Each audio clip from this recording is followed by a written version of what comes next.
quick agenda update. We're going to get started here again in a minute, and then we're going to invite Mike to say a word or two about ISUG, and after that we're going to be bringing Jeff up.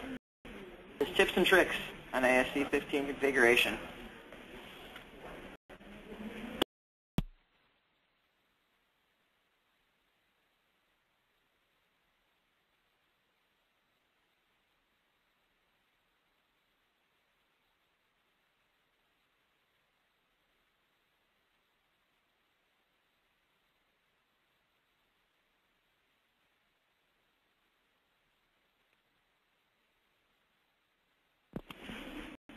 All right, so welcome back, everyone.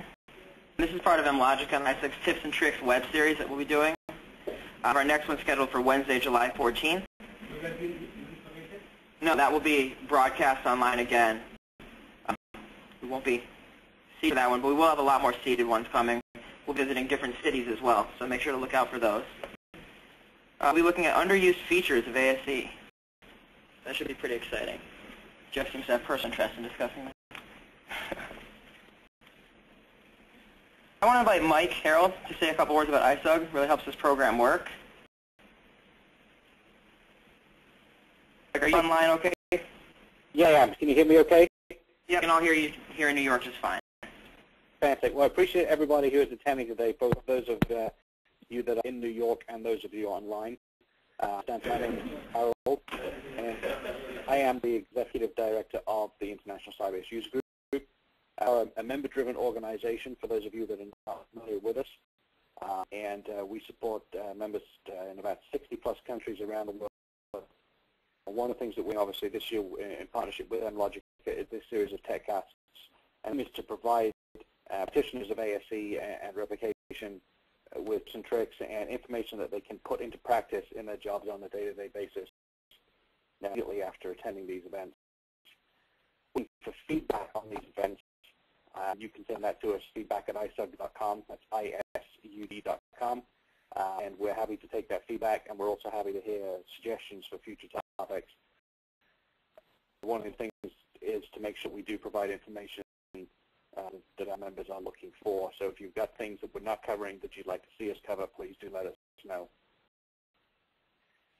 For the not members of the organization, we do encourage you strongly to find your local user group and join your local user group. That is how all of our membership is done. Find a user group in your area, or if there is not one, join one of our virtual groups. And as I said, we are a member-driven organization.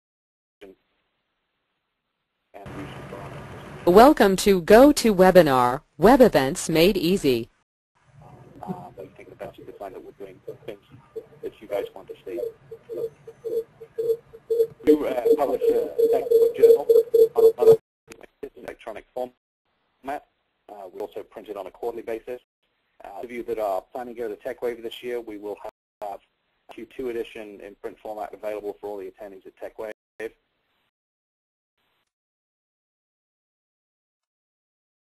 Webinar, Web Events Made Easy. And information on that at www.sybase.com/techwave. We hope to see you all there. I'll be in DC and look forward to meeting many of you. All right, so all I have to say again, thank you so much for attending. Unfortunately, I can't be with you today. Another commitment this evening which prevented any travel today. Great so far from Terry and Steve, and great information presented on the Power Series. Down to you.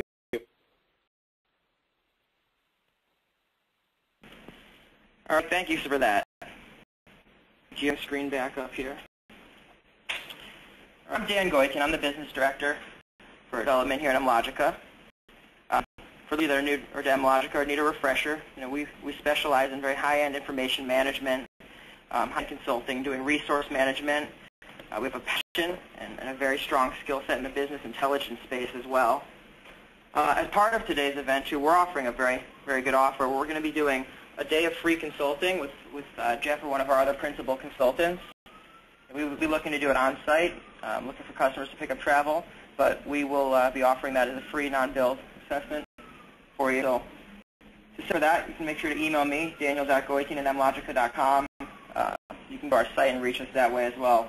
But it's a very, very offer, so make sure you take advantage of that. Without further ado, I'm going to turn it over to Jeff Garbus here. Jeff has, as we see, 20 years of experience in architecture, one of well-respected minds in the ASE as well as other communities. So we're very excited to have him here, both online and both here with us in New York. So Jeff. Good morning, everybody. Thank you for coming down to see me. Those of you who are doing this online and not in the room are going to miss out on the lobster and steak lunch that we have going on. So next time, do be sure to do this in person.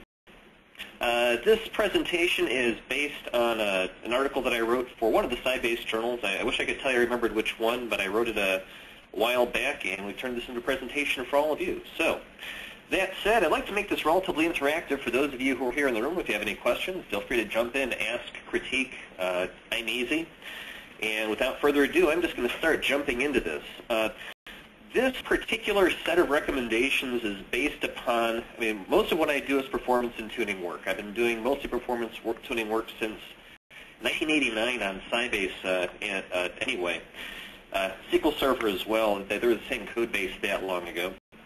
And when I go into shops, there are a lot of common things that folks just don't pay close enough attention to, and I tend to make a lot of the same changes in a lot of the same places that I walk into. So that said, at one point I just started making a list of all the things that I started doing on a regular basis, and I turned it into an article, and here it's a presentation. I'm just going to dive in. The first one is multiple temp DBs. A lot of folks don't do this or aren't aware. Late 12.5 and, of course, for 15, Sybase gives the ability to create multiple